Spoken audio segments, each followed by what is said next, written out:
अब यहां आ जाओ, डिस्ट्रीब्यूशन एक वर्ड दे रखा है, डिस्ट्रीब्यूशन, तो डी है।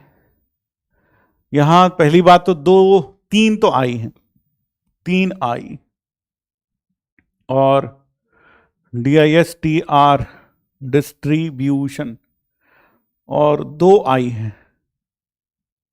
कितने हैं? तीन, तीन 6, तीन 9 और तीन 12। DISTRIBUTIO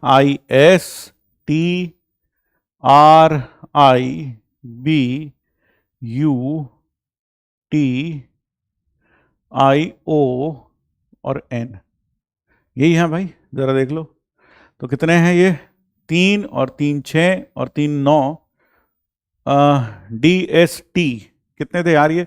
तीन, तीन 6, तीन 9 और तीन 12, 5। यहां पर था DST, फिर R, फिर B, फिर U, फिर T, फिर O, फिर N। तो तीन और तीन 6 और तीन 9 और तीन 12 और दो। क्या हो रहा है भाई ये? एक बार जरा दोबारा से गिन लेते हैं भाई, एक बार जरा दोबारा से गिन लो भाई, कितने आ रहे, कितने आ रहे हैं भाई, जरा गिनना भाई एक बार। हाँ, ऐसा तो क्लास में भी किया था भाई। हाँ, चार चुनने हैं इसमें से, तो तीन और तीन 6 और तीन 9 और तीन 12। तो अब हमारे पास बच गया DST। जरा देखना यार क्या क्या बचेगा। एक तो बचेगा D, फिर एक बचेगा S, फिर बचेगा T, फिर R, है ना, R, फिर B, फिर B। दो T भी तो हैं यार, दो T, दो I थे क्या? हाँ, दो I और दो T भी हैं, दो T भी हैं, जरा देखना यार, दो T भी हैं क्या? I कितने हैं? I तो हैं तीन, एक, दो, तीन I, तीन I हैं, और दो T हैं। आई एम सॉरी, मैंने दो T लिखना चाहिए था यहां पर मुझको, दो T, इसीलिए चमत्कार हो रहा था। तो DSRB, फिर U, फिर TI तो गया, फिर O और फिर N। अब जरा देखो, अब जरा चेक करो भाई, तीन और तीन 6 और एक 7, 7 और तीन 10 और दो 12, पूरी गिनती हो गई, पूरी की पूरी गिनती हो गई, पूरी गिनती हो गई। अब एक बच्चा इसमें लिख रहा था 12C4 बहुत ज्यादा आसान था सर, बहुत ज्यादा आसान था। अबे 12C4 तो तब होता है, कहीं लोग कह रहे हैं 12C4 आंसर खत्म। बेटा मोए मोए हो गया तुम्हारे साथ। 12C4 12 डिफरेंट चीजों में से 4 चीजों को चुनने के तरीके 12C4 होते हैं। क्या ये 12 की 12 डिफरेंट थिंग्स हैं? नहीं, ये डिफरेंट थिंग्स नहीं है, इसलिए यहां पर 12C4 नहीं लगा सकते। तो अब हमें 4 को सिलेक्ट करना है, सिर्फ select number of different words from taking 4 at a time, find number of different words. मेरे ख्याल से क्वेश्चन में क्या था? सिलेक्शंस था। मेरे ख्याल से क्वेश्चन में क्या था? सिलेक्शंस था, सिलेक्शंस था या क्या था? यही था क्वेश्चन, जरा देख लो। Find number of different words from distribution taken 4 at a time. चलो, अगर यही था नंबर ऑफ डिफरेंट वर्ड्स, तो यहां लिखते हैं कैटेगरी, यहां लिखते हैं सिलेक्शन, यहां लिखते हैं अरेंजमेंट, अगर नंबर ऑफ वर्ड्स लिखे थे तो, है ना। और अगर नंबर ऑफ सिलेक्शन देखे थे तो अपने आप देख लेना, यहां number of words, number of words. तो हमने यहां 4 कॉलम बना लिए खटाखट आपको समझाने के लिए। सिलेक्शन, फिर अरेंजमेंट, और फिर नंबर ऑफ वर्ड्स, ऐसे बनाएंगे भाई। ये लिख लेते हैं, find number of words. Words थे, सिलेक्शंस थे, ठीक है। चलो, अब इसको ठीक कर लेते हैं भाई थोड़ा, है ना। हाँ सर, तो चलो आओ इसको देखें। सबसे पहले 4 के 4 डिफरेंट, 4 के 4 डिफरेंट। तो डिफरेंट कितने हैं? 7 तो ये हैं, 7 8 9, 9C4 सिलेक्शन, क्योंकि इसको भी एक गिनेंगे, इसको भी एक गिनेंगे, सबके सब डिफरेंट चाहिए। तो एक आई, एक टी आ सकता है, या फिर 7 में से कोई सा एक आ सकता है। तो 9C4 और अरेंजमेंट हो जाएंगे 4 फैक्टोरियल, तो यह आ जाएगा 9C4 इंटू 4 फैक्टोरियल, ये आ जाएगा। फिर अगला क्या हो सकता है सर? 3 अलाइक, 3 डिफरेंट 1 अलाइक तो नहीं चलेगा। 2 अलाइक, 2 अलाइक प्लस 2 डिफरेंट, दो एक जैसे, दो डिफरेंट, दो अलाइक, दो डिफरेंट। दो अलाइक कहां से आएंगे? इन दोनों में से आएंगे। तो 2C1, 2C1, इन दोनों में से कोई एक आएगा। दो अलाइक, या तो 2I आएंगे या 2T आएगा, तो 2C1। अब उसके बाद मान लो 2T आ गए, तब आपको क्या चाहिए? दो डिफरेंट चाहिए। दो डिफरेंट कहां से? इन 7 में से।